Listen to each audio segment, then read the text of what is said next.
Review a lot in my work to when I evaluate things organisationally,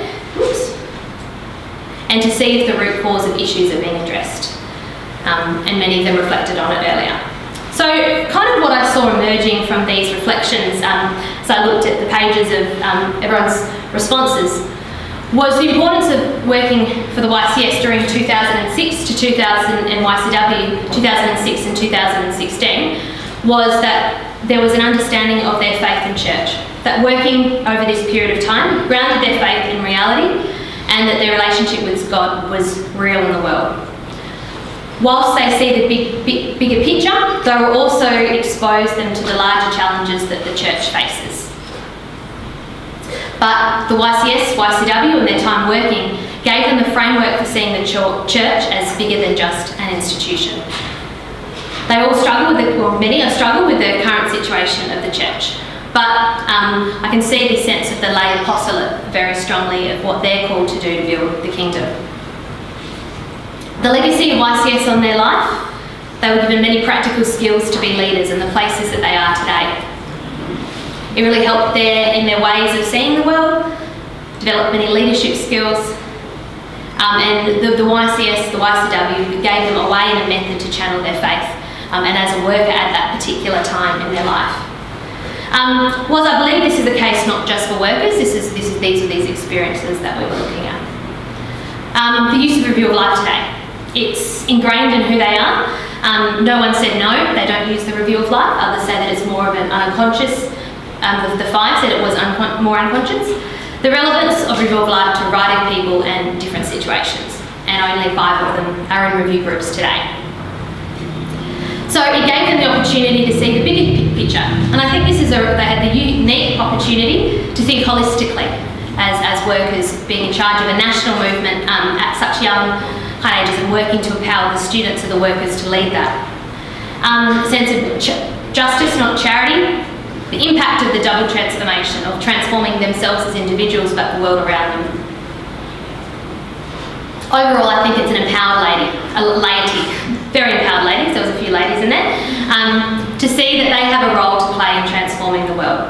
However, not always obvious where they fit into, say, church, communities post their YCS and YCW times of working.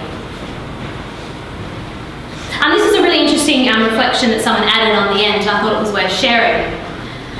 The relationships that I formed with other workers remain some of the most important and influential in my life today. And I will say, having been part of many other ministries and communities, that more than any other in my experience, YCS and YCW have produced leaders who continue to passionately pursue a vocation for justice centred in faith. Many of my friends from other movements have moved on to other priorities and seem only occasionally concerned with questions about how to live out their God-given vocation. Of course, it varies from person to person, but many of my YCS and YCW friends who were ex-workers still put the question of how they authentically follow Jesus amidst the world's suffering and injustice at the centre of their lives. And it was a real pleasure to read all 16 people's reflections. It was a really affirming experience, but a really reflective of, I suppose, what my experience has been in the church. So I believe that the YCS and YCW worker is a formation experience like no other, and it was affirmed by these preliminary insights in these surveys. I think they did experience the lifelong formation mentioned in the YCS NUTS program that I mentioned at the start. They are transforming the world. Now, I actually think that former YCS and YCW workers are a really important resource for the church and the wider community today. And for where our church is today, this was just a snapshot of people between 2006 and 2016. But every generation has had this generation of workers who are empowered skills and understanding of faith in so other movements. So I think that these workers have a lot to offer the world, but so do our movements today. The movement is not just something that was strong in the past. The movement and the methodology are important. So this is another final reflection that someone added, and I think that sums up. YCS is an amazing organisation. She worked for the YCS, and one that I think is needed during such time of uncertainty in the world, instability in the church, and so much temptation. It'll help inspire people, and the Review of Life gives young people an alternative way to look at their experiences and inform their decisions. I think there's a need for a more in-depth study of the impact of YCS and YCW on the face of the church in Australia, and a commitment to the renewal and the relevance of the method today. And we all can be part of that, and we all need to think critically and strategically about how we can do that. Thank you.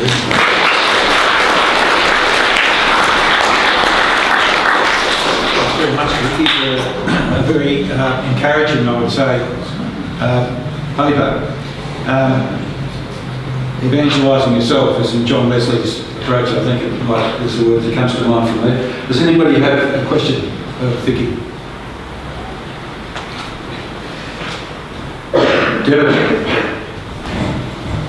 Vicky, you mentioned empowered ladies. It's striking that in the room today, the vast majority of the older people are men and the vast majority of the younger people are women. And I am just interested in the response that you got, and also whether your responses reflect the reality. How many of those 16 are women?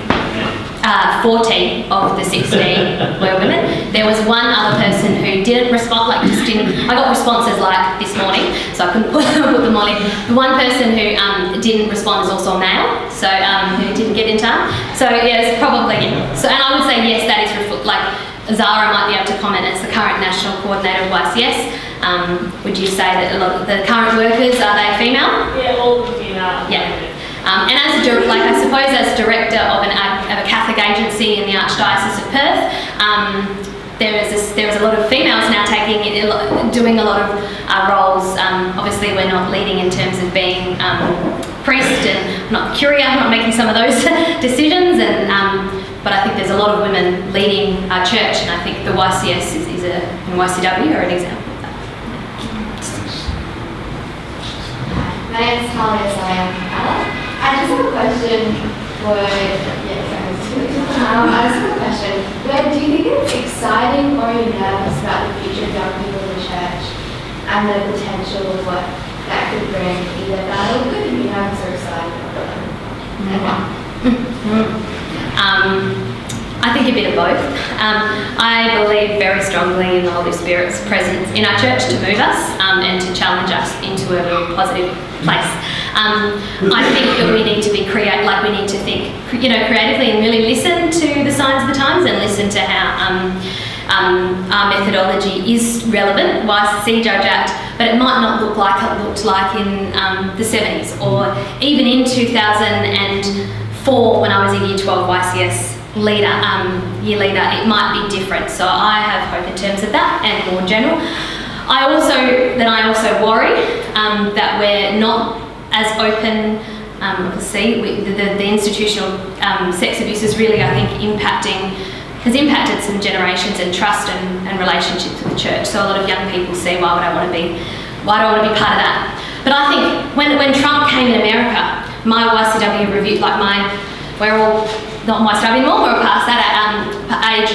We were talking about this is the time that the YCW is needed in America because there are disenchanted workers who are voting, maybe that way because they feel disempowered, but they are the people that Cardine will be about. So I think that that's really important.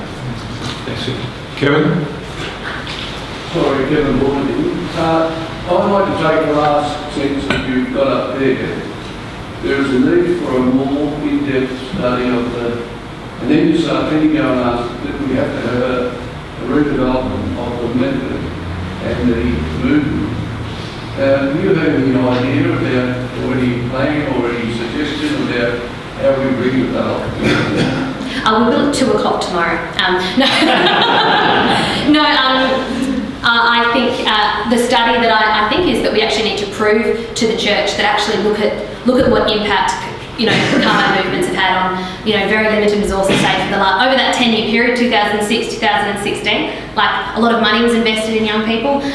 Look at what the YCS has done to our church. I think that's important. In terms of that renewal, I'm looking forward to, I know that the YCS movement has actually, they've recently had for some changes to their funding from the Australian Catholic Bishops, which in a few years they will have no money to run their national movement. So there'll be non-funded movement. So the movement is in a process of going, how do we actually work in partnership and collaboration with the wider church? So I probably would, leave that to the movement, but we can all be, I think, part of that. Look, I started a review group with people in my home because I knew Catholic young women who I thought would really like to be part of the Review of Life. They're not in the formal kind of structure of the movement per se, but we're using the Review of Life methodology in what we do.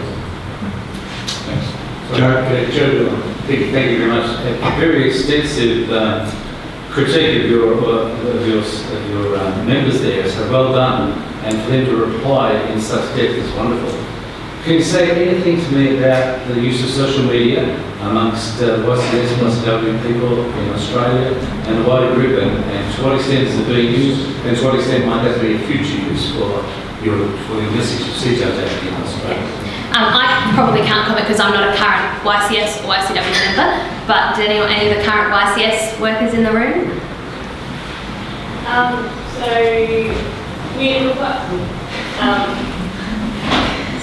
We're quite active on Facebook at the moment. You sort of read that Saturday and past on lunch and we're continually doing that. That's run by one of the high school students in Adelaide. So kids getting Facebook and Instagram up and running, so making sure local groups are posting about their actions, what they're looking at in relation to reality. So we're quite proud of our Facebook page and where that's heading. We're really exciting young boys working on that. We're having a few need to reevaluate our website though. That's a very common conversation. And we're aware of that. So that'll be our next project to have our website is relevant and interactive. Yeah, so my name's Joe Maggie, I'm mentor, national mentor with Australian YCW. So we meet, there's four of us, national president, secretary, treasurer and myself. We meet every 2 weeks on Skype.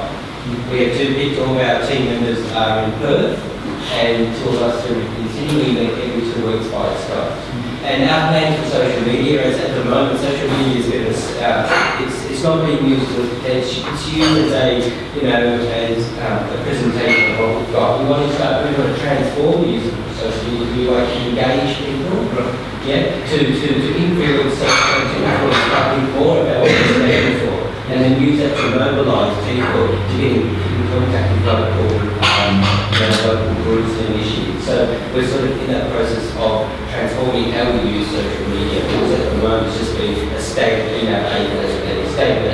web page. So we need to start using it in a way to recruit and mobilise. And we're starting to see that in Parramatta, guys that I come from, and we recruit a lot of volunteers for social media, and I think we can use that more. Alexis. Hi everyone, my name is Lisa Manley. I was national coordinator in 2012. She was one of the 16 that responded. One of when the youngest students at that time were reevaluating the way that we were taking collective action, one of the decisions made was that social media could be a way to bring to scale and highlight the action that we were taking. And so on Australia Day of 2012 was the first sort of social media action conducted by the Australian youngest students, which reached 25,000 people online and had multitudes of students and young people from across Australia participating by writing on their skin for those that come across the seas with boundless plans to share. I think social media has a role in creating, I guess, a presence and a greater awareness online for young people, but there's nothing that can ever replace the one-to-one connection ever.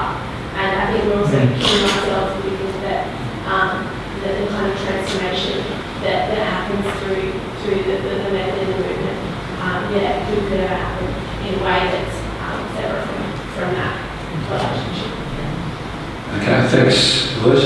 Look, I think we should really finish up now and go for afternoon tea. We've only got 15 minutes, so I'll give the Valerie 5 So if minutes. anyone would like to fund the some review, some research into the impact, I think it would actually really help the reality of the current movements be able to prove their relevance and importance today. So yeah, just a thought. I don't want to do the study. Thank you.